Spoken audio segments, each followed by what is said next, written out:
I'm here with Erik Poppe, the director of UTØYA, July 22nd.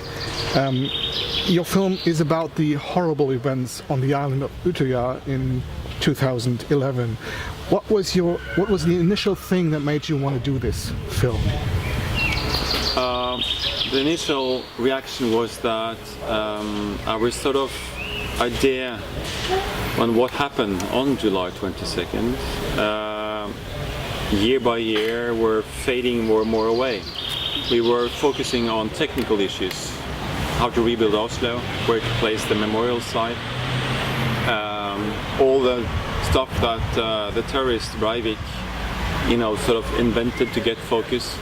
So it felt like that we just didn't have the idea of what happened anymore in our mind. I contacted also the survivors and the families who lost their loved ones and asked how they felt about the issue. And when they shared their support with me that it was a problem, and they also shared their support on making the movie, if the movie was able to reflect what happened in a truthful, realistic way, I started to look for how to translate it from the horrible event out there and into the cinemas. How would that be possible? Yeah. So you talked to all the a lot of survivors. A lot of the survivors. And but you didn't put their stories on screen. You just made another story out of their stories. So well, no one is being recognizable in that film.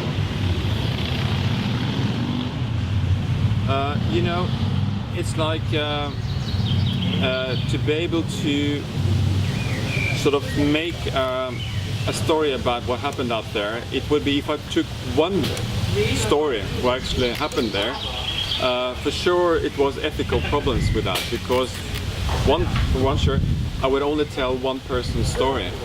Another thing is that that would involve a lot of people dead, or other people I couldn't get their permission. So they, together with the survivors, we all said that why not make a fiction based on a lot of interviews with the young people, put that together into a story and just really make a detailed reflection on what they told into the story. Not more dramatic, not less dramatic, but just like it is. And that would actually be more honest, and it would in a way also be more truthful to what happened out there, and if it was just that single person's story. That's exactly what I felt when I watched the film last night. So you filmed it in one shot, but not for artistical reasons, but just to make the viewer feel how long 72 minutes can be. Yeah, and I right. think that's a great idea.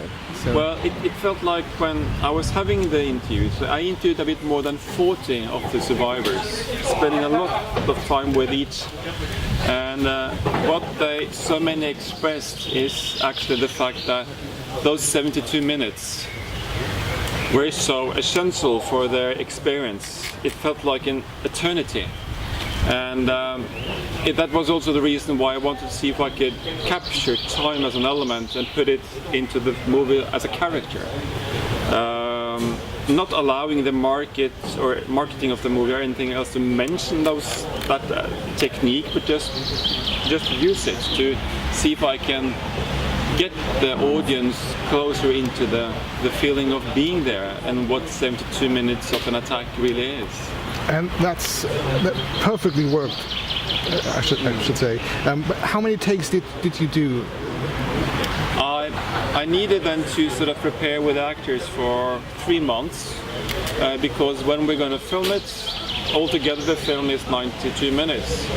So they needed to do that by themselves. So, and without allowing them to improvise, we needed really to stick to the script. I ended up by having an option of doing it 5 times. That meant I had 1 week with a chance of doing 1 try a day. So starting on Monday, and I had it made by Friday. And in the end, I choose to use the version we did on the Thursday, not before. Yeah. You also have your favorite cutter listed in the credits, but he had a quite unusual job. Tell me about it. Yeah. Well, it was interesting because when we screened the film in Berlin, so many saw that credit. But listen, you say it's no edit, no cut, but we see the editor. Yeah, sure, because I needed him every night to be there to watch the take and sit there with me and have an analyze and to get the rhythm and the sort of pacing in the story. So that's why I needed him. Still, there are no other cuts, you know, basically. Of course we had some cuts in the beginning, but that's it. Yeah. When you let your actors live through the horror every day for 5 days in a row, you must have been very careful not to create even more traumatic people. How did you achieve that? It was quite clear for both me and the whole crew that we needed to set up an assistance, a support by bringing in psychologists to join me and us. First me when we were working in the rehearsal with young kids, with actors, and then sort of bringing even more when we were filming it, because then I was bringing in more than 100 extras as well, and the whole island was full of people. And the effect of doing it this way, having the gunfire surrounding us, those running for their life through the island, was so enormous. It was so hard for everyone. So in fact, by the end of the day, the psychologists were helping all of us, not only the actors and the extras, but also some of the crew. Okay, and how did you manage to coordinate so many extras? Because I could imagine just one person running in the wrong direction could ruin the take. Well, I had a lot of great help, and it's a matter of delegating it and bringing in people to help you out. So I've had my sort of assistant from my last movie, which I also worked with a lot of extras, and he helped me out a lot. And I also brought in an actor I've been working with, a really great actor, who was helping me to be out there in the field and running and being in front, preparing the next group we're coming to sort of get them into the mood. So by the time when the camera arrives, they are really in the mood. Because I was limited to be in the barn and getting the image in, having the sound, and needed to sort of control it from a distance. There's been a lot of talk going on before the premiere in Berlin in February, where people are saying if it's too early, if it's too late, or if you even should make a film about that theme. But I think when the survivors say that it's the right time, then I think we don't have a right to say it ain't. Well, you know, it's. I think every movie to be made about 22nd of July should both prepare and expect a critical voice or a critical sight into the project. Is this a right project? Is it truthful and honest enough done? What's the reason behind it? And for sure, at the moment when people heard about that there was a project in development, some voices said, you know, this is too early, or how can they make a movie about this? But when people learn about what the movie was about, and finally when it opened up in cinemas, the result was quite contrary. I mean, people really supported the film. But during the whole process, the support from the survivors, the support from the families helped me a lot. They said, you know, don't be affected by those few voices out there. We all support you. You know, really go out there and do as best as you can. Yeah. Your main actress, Andrea Berntzen, is quite amazing. How did you find her? Yeah, I mean, Andrea Berntzen is a talent among a few out of a whole generation, and for sure we will see her a lot more in the years to come. But she was just one of all of the talents we were trying to find. We find her in Oslo. She had been performing in the school theater play, that was all. And someone told me, you need to check her out. So we brought her in, and I didn't at the first moment get the whole picture of her talent, but at least she was interesting. And I think in the fact is that the different rounds we had, calling her back and back, she also developed through those ones. But for sure she's just incredible. Absolutely. Yesterday at the screening you said that we hear the exact amount of shots that were fired on that island in that 72 minutes. How did you realize that?